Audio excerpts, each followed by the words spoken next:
Bienvenue sur Geek & Fit. L'objectif de cette chaîne autour du sport est simple, remettre l'individu, c'est-à-dire toi qui regardes les vidéos, au centre des priorités. Formulé autrement, mon objectif c'est que tu progresses. Pas de méthode miracle magique, pas de bullshit, je te donne mes sources et je te dis quand j'en ai pas. Je vais peut-être utiliser des mots compliqués, je vais sans doute avoir l'air condescendant, ne t'y trompe pas, c'est parce que je veux t'expliquer les choses sans pour autant te prendre pour un ou une idiote. Pour progresser, il y a deux solutions, qu'on t'apporte quelque chose de positif ou qu'on te retire quelque chose de négatif. Aujourd'hui, la vidéo va s'axer vers la première option. Bon, aujourd'hui, je suis là pour t'apporter des connaissances que j'ai vues nulle part ailleurs sur le YouTube francophone et pas trop non plus anglophone en fait. L'idée m'est venue quand j'ai vu certains YouTubeurs parler de biomécanique en se plantant complètement sur à la fois l'aspect bio et aussi mécanique. En fait, en ce moment, que ce soit d'ailleurs sur YouTube et même Instagram, en fait sur tous les réseaux sociaux, il y a des tonnes d'exercices qui débarquent en permanence. Et on sait littéralement plus où donner de la tête, plus qu'y croire. Est-ce que par exemple pour les pectoraux, il faut faire du développé couché, du développé incliné, des dips, des pompes ou même des exercices d'isolation type des écartés? Alors bien sûr, il y a la maxime facile, il n'y a pas de meilleur exercice, il y a vos meilleurs exercices. Mais bon, ça ne nous indique pas comment choisir nos meilleurs exercices. Donc pour résoudre ce problème, j'ai bûché, et pas qu'un peu. J'ai lu des dizaines de livres, des tonnes d'articles scientifiques, je me suis renseigné auprès de préparateurs physiques. Et tout ce savoir, je l'ai compilé dans une formation. Je te dis pas que ce sera la seule formation dont tu auras besoin pour tout connaître sur tous les exercices,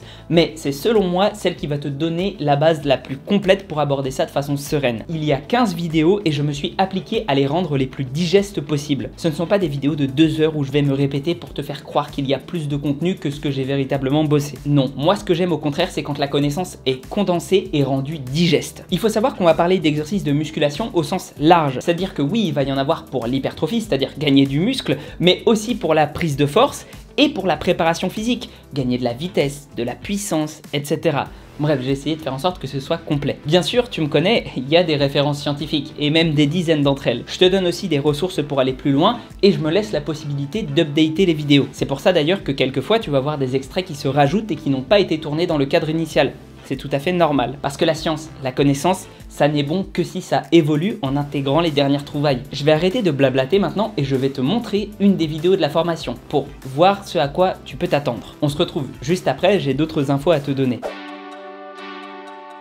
En musculation, on parle souvent de résistance variable et de résistance constante.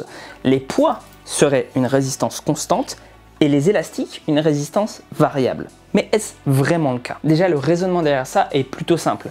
Le poids, eh bien, il est soumis à quoi? La gravité. La gravité est une force qui nous tire vers le sol, donc le poids est une résistance constante puisque la gravité ne change pas. Bon.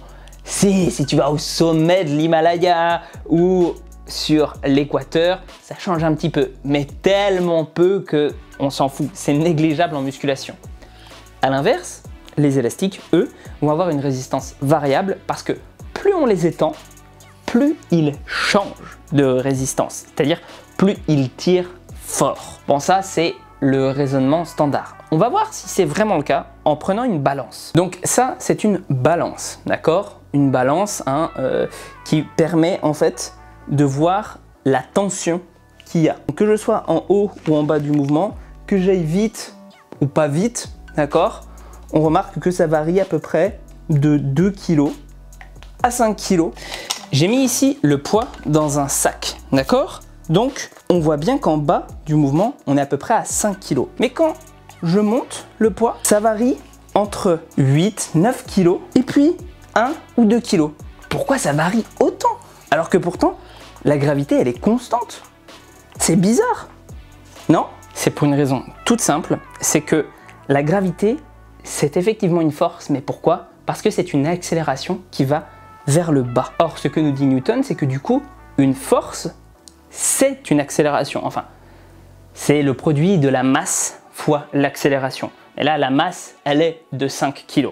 Ok? Donc, cette masse de 5 kg là, si je l'accélère vers le haut, si je vais non seulement contre la gravité, mais que je génère quelque chose qui va plus vite encore que la gravité. C'est-à-dire que si je force contre la gravité plus vite que ce qu'elle, on va dire, tire, eh bien je génère une force supplémentaire. Je ne sais pas si j'arrive à être très clair. Donc, je rajoute du poids à mon poids.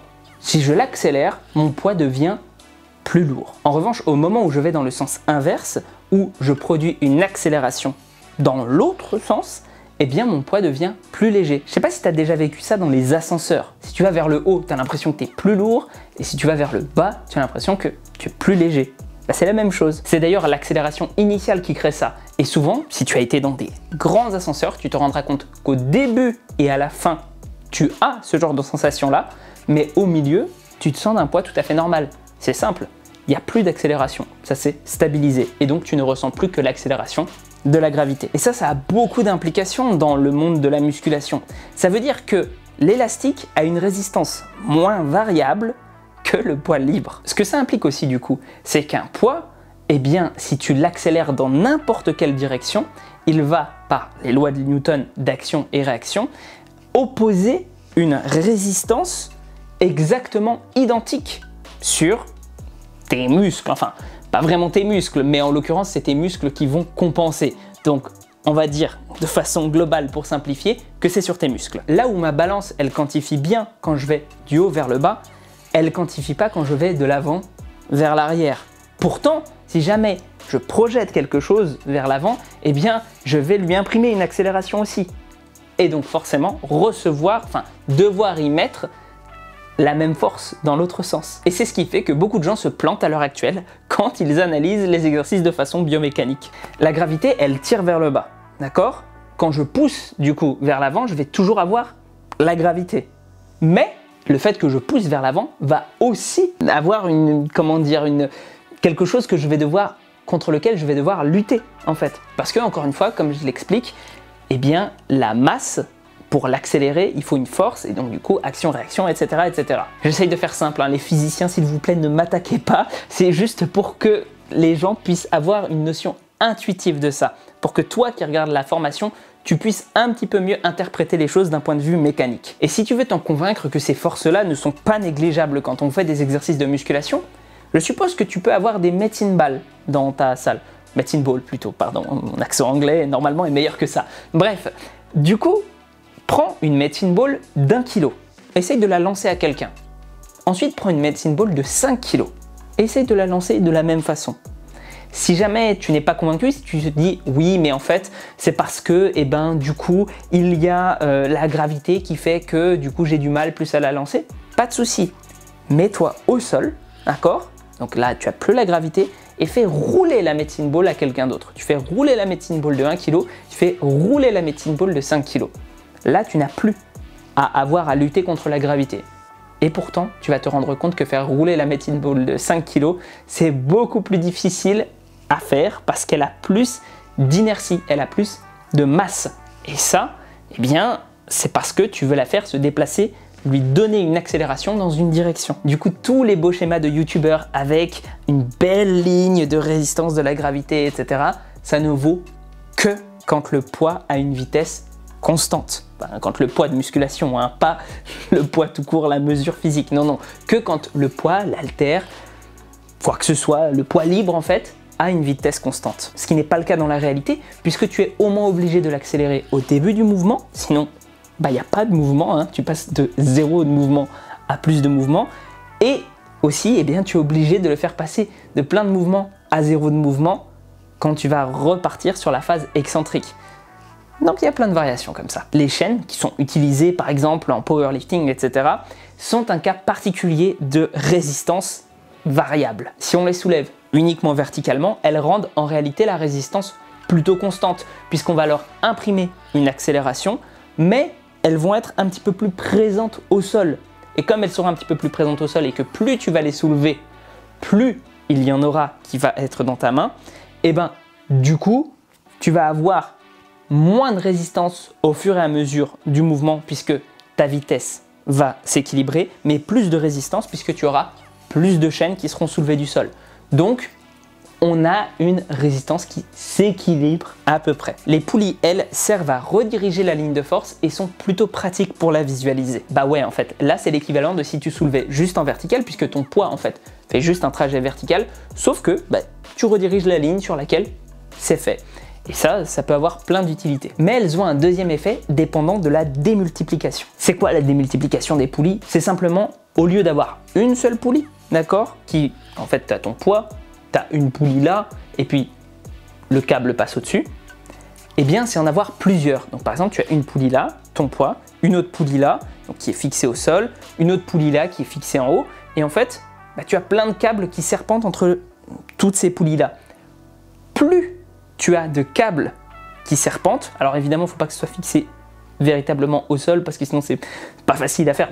Tu auras des schémas explicatifs, il n'y a pas de souci, mais plus tu as de poulies, plus il va y avoir de câbles à tirer pour faire ton mouvement, mais moins la résistance sera difficile. J'espère que c'est compréhensible. Donc les poulies réduisent la variabilité en fait de la charge, parce que si tu as besoin de tirer plus de câbles pour avoir le même déplacement, eh bien du coup tu vas mettre moins d'accélération et nécessairement tu vas avoir moins de variation. Donc je le répète pour clarifier encore une fois, plus il y a de poulies, plus il y a de démultiplication, moins il y a de variation. Ça ne veut pas dire pour autant que c'est plus facile, puisque effectivement, si tu laisses le même poids, ce sera plus facile. Mais en règle générale, on équilibre en rajoutant du poids. En revanche, la variation, elle, eh bien, elle sera de toute façon moins importante. Et donc c'est pour ça que tu peux avoir une impression, quelquefois sur des machines de musculation, de forcer dans de la guimauve. C'est ce que dit en tout cas Gundil. L'impression de forcer dans de la guimauve, qu'il n'y a pas de résistance au début.